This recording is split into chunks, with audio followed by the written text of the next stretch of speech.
Hello and welcome to Daily Reflection with Aneel Aranha. Today is the 8th of September 2018. We're going to reflect on Matthew chapter 1, 18 to 23.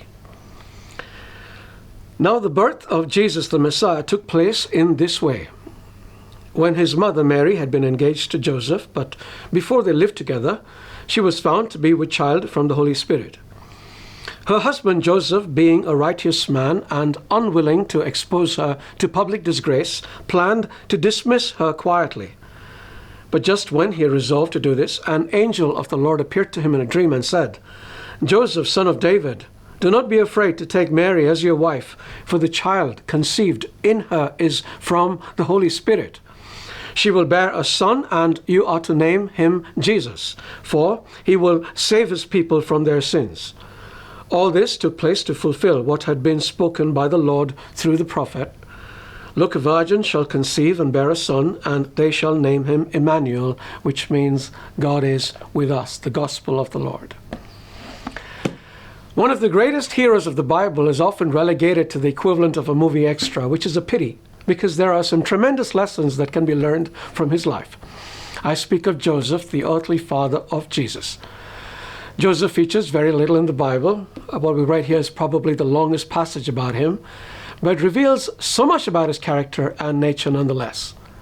Like the temptation of Jesus in the desert, this little passage is so sterile in the telling, one often misses the enormous battle that takes place in Joseph's heart and mind. I want us to understand this battle because it has relevance to our lives, especially to those of us who are finding it difficult to come to terms with the emotional upheavals we face. What's the best way to understand? Be Joseph. For a few moments, put yourself in Joseph's shoes, or sandals if you prefer. Okay. You're engaged to a woman, but before she comes to live with you, she gets pregnant. What is the obvious conclusion? That she had an affair. What would you do?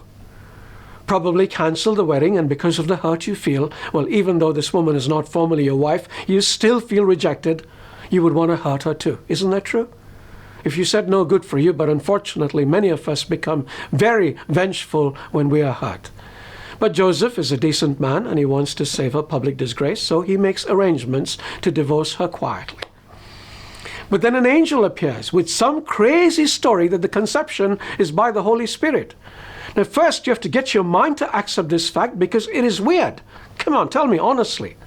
Then you start to think about what people are going to say. What? He got her pregnant before being married? Or worse, I heard the baby is not even his. Who do you think the father could be? Even if nobody actually says anything, this is how the mind works. Do you now see the battle that Joseph would have gone through?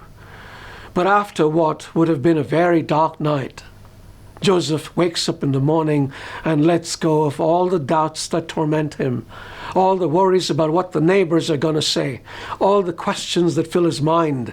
He lets go of his inability to understand something that cannot really be understood. He lets go of his fear. He lets go of who and what he is in society, and he clings to only one thing, his faith in God, and that God will take him through. And despite everything that follows, God does take him through, and his foster son saves humanity. If you are going through a dark night, may the dawn bring faith to you as it did to Joseph. My prayers are with you. God bless you.